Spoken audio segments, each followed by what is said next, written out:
Welcome to day 3. I'm calling this taking the P and the B into the E.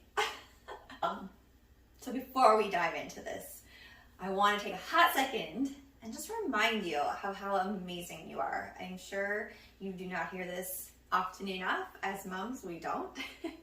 So I just want to say thank you to you for showing up for yourself. You have little ones, you have jobs and partners and all the things. And if I'm being honest, sometimes putting ourselves on the to-do list can feel like a lot. And we are so reluctant to do it. So taking this time right now and not passing off, your recovery or your feeling better or your core strength any longer is like amazing, and you're amazing. There is no wrong time frame to be showing up and ready to support your recovery whenever. That is perfection. Whenever is right for you. There is no wrong way to recover your body postpartum. Again, it could be 10 years, it could be 20 years even, and we still can have amazing recovery and results. So let's dive in and get this P for posture, the B for the breath, and E for the exercise, and tie it all together. So maybe I just really have a deep-seated love for peanut butter, or maybe it's all the peanut butter sandwiches that we make around here, not for school. But this is just what comes to my brain, and it's a really fun and easy way for me to remember posture, breathing, exercise. And I want you guys to think of this every time you're exercising. So I get asked all the time, what are the best exercises for correcting a diastasis or strengthening my core? I want to see abs. And the right answer is probably going to surprise you. It's all of them. There is no wrong exercise to be doing to gain core strength or heal your diastasis. Yes, I said do all of them. I know it's contrary to what we've been taught, but here's the thing. Those lists that we're seeing that are saying, don't do this, you cannot do planks, you should not do sit-ups, those are outdated. And what we've learned in the last 5 years about core recovery and healing postpartum has been tremendous. We've come so very, very, very far, even from when I first started having children 10 years ago to now. And we just know so much, and there is no wrong core exercise. It's how we manage our pressure that matters the most. So what we've learned the last 2 days really comes into play beautifully here, and could give you the opportunity to do things like planks. Maybe you're going to modify them, but you'll know if you need to modify them because you know what your posture is and you know how your body is loading pressure just from breathing and the postural alignment that we've gone through. Amazing. So don't skip those steps. If you haven't watched them, go back and watch day 1 and day 2, and then we'll move into this. Because you need to be able to tie that diaphragmatic breath, even an imperfect one, into what we're doing today. So in the Core Connection 6-week program, we're going to talk more about what I refer to as the ABC method for your workouts, and that is we always bring core. So this means if you're working shoulders, your core is on board. If you are doing glutes, your core is on board. Also, fun fact, your glutes are considered part of your core structure. So we do need them to work and really be strong as well. And we get really into that in the program, in the Core Connection program, because strong glutes, strong core, it's all tied together. When we're working our biceps, you guessed it, we're bringing core. It's a core party, always, always. Okay, so when we think of an exercise as an opportunity to work our core, we can really improve our diastasis symptoms. We can really build core strength without doing specifically labeled core exercises. And so when I see these lists on Pinterest of do these 10 core exercises to heal your diastasis, I have to wonder, like, is this just a general blanket statement, or is this actually helpful for women? Or is this why we see so many women come through those type of exercises with pelvic floor issues afterwards? And they think that they're healing their core, but they're not getting the education around, maintaining this core pressure. which is not what you're leaving here with today. You get this understanding and you're getting this information so you can exercise best. So let's do a quick run through of how that breathing and posture ties into our workouts.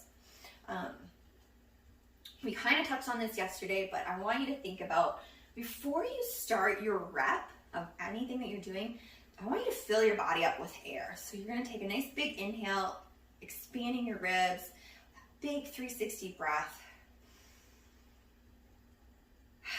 And then as you exhale again, you're going to zip up tight, recruiting your transverse abdominal muscles, that corset muscle that wraps around, as well as your rectus abdominis, your six-pack abs here. So breathe in. You might need to do that to really get that all out, but you're going to feel this nice tightness happen in your core. And you're going to hold this, even though I'm taking small sips of air right now, I'm still holding my core canister nice and tight. And so that's when we're going to get into our workout. So you'll notice, beyond the first big breath, my belly isn't kind of doing this, okay? Because I'm bracing, I'm thinking about bringing my ASAS points together in that brace. So you want to think about these kind of having a string right here, tying it together, holding it tight. And so we're going to do it. I'll show you one really quick, all the way through. So inhale.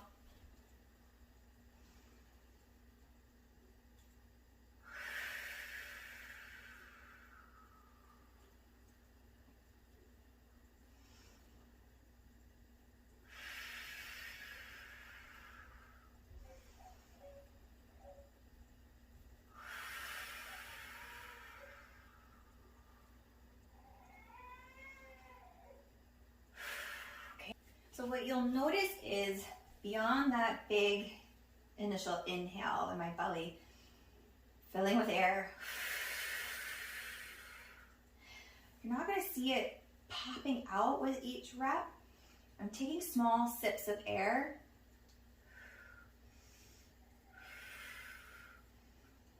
And holding this in what we call a core brace. So we're going to think about that while you're doing exercises. Always holding this brace and learning how to take those small sips of air.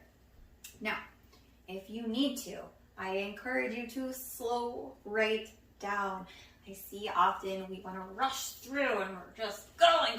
But we want to really be able to recruit our breath and our core properly. And that sometimes just means we need to slow down. So especially if you are just starting back into working out postpartum, or if it's been a long time, slow down, get your movement and your breathing pattern down and your postural alignment down. And that's going to help you fast track your healing more so than doing just more willy-nilly reps. And there is no shame in the slow down game, okay? Slow down. Now we're going to go through some squats, and I want you to think about your breathing in your squats too. I see this happen a lot, and women leak a lot in squats, and I think it's because we're kind of crunching and smudging and not dealing with the pressure properly. So we're going to breathe a nice 360 breath in, fill our belly up, get our brace going on, and as you're going down in your squat, take an inhale. Keeping that whole system nice and long, like that pull from your top. Everything needs to be nice and elongated. You don't want to be tucking here and crunching everything. It should stay nice and tall and long. And exhale as you come up.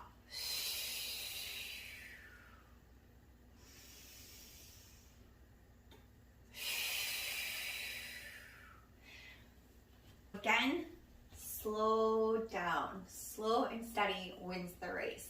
You want to really get this good biological feedback from your body and feel if you're leaking as you're coming up or if you're leaking as you're going down. That matters, and that's telling us that something isn't quite firing right, and we want to know why. So today your homework assignment is to get that feedback on your form. So I want you to take some video of yourself or watch in the mirror, preferably video, so that way you can pop it in the group. But if you're not comfortable, that is totally okay. Take the video, get the feedback, and see how your body is reacting in those squats and while you're lifting. And like I said, if you want my feedback, pop it in the group under day 3. That's your homework today. Let's go through this together and see how we can better our squats so we're actually getting our core on board with us. Personally, I really just love to see how you're tying all of this together and that you're connecting these dots. That way you're getting really small tweaks with a big impact for your core and your recovery. This is something in our 6-week core connection program that we really take our time on and work through together. I want you to have my expert feedback each step of the way, because I know that that is how you're going to get the most out of your workouts and get the most symptom recovery, that you're not leaking, that you don't continue down this path of aching backs after your workout. That was a huge one for me, and it was straight up because it took me a long time to realize that I wasn't connecting to my lower core. So my back was actually compensating for this in my workouts. So I wasn't gaining any core strength at all. Even though I was doing core workouts, I wasn't getting that core strength because I hadn't reestablished the connection since my C-section 10 years ago. So this is still a work in progress for me as well. But all we can do is progress and work on things from there, right? So that's why it's so important for me to get this real-time feedback into the hands of my clients as we move through the 6-week core program. I want you to really be able to start off your core reconnection really strong with a deep understanding of your postural alignment, your breathing patterns, how we reestablish that. It's so important to improving your overall system. And this is one of the really unique things about the core connection that I love so much, is taking this one-on-one time with you before we start the program. So we do a full workup, head to toe. We do a full assessment on all of these things that we're talking about in our 3 days here. So that way when we start the program, you already have this base of knowledge and you're ready to now apply it to your workouts and get the most out of it. I love it. Because strong cores are my jam, and I feel like every woman should have a very strong core. We're lifting babies and doing all these things, and it's really important. Your core is the rest of your life, so we need it to be strong, and we don't want to be walking around at 45 with backaches and leaking and all the things. We don't need to. We just don't. So try all that today. Let me know how it goes. Tag me on Instagram. I love seeing your check-ins and hearing from you what you took away from today and sharing this information with other lovely moms just like you. So things you might notice from today. Think about this. What differences did you notice in your workout? Did your doming subside? Did you feel stronger? Did you leak less? That's a huge one.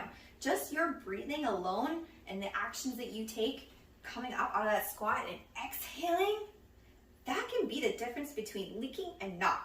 That one quick cue, and we are here doing it.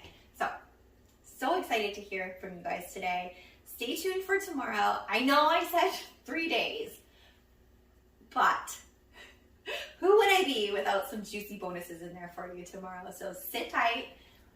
Bonuses are coming your way tomorrow. Can't wait to share them with you.